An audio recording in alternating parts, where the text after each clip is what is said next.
ارتباط داشتن یا نداشتن با اینا رو من تصمیمشو میگیرم. حتی همه تصمیمای زندگی دخترم و الان خودم تصمیم میگیرم. خیلی به رضایت بقیه پیش رفتیم. به رضایت بقیه؟ تو فراموش کردی سوفیا؟ این تصمیم من و تو بود که سمین عروسم بشه. اونی که قرار بود عروستون بشه الان عروستون شدی.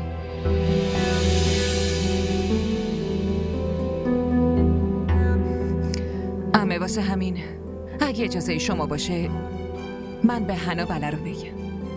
یه لحظه مامان، به نظرم اول بسم الله بگیم، بقیه‌اش هرچی رضای خدا باشه. چطور بسم الله بگه؟ ما با اینا هیچ ارتباطی نداریم. من نمیذارم این وصلت سر بگیره. اینا رو فوراً از این خونه بندازید بیرون. رسول برو داخل. دارم میگم این وصلت سر نمیگیره. اینا رو از خونه بیرون بندازین. برو داخل.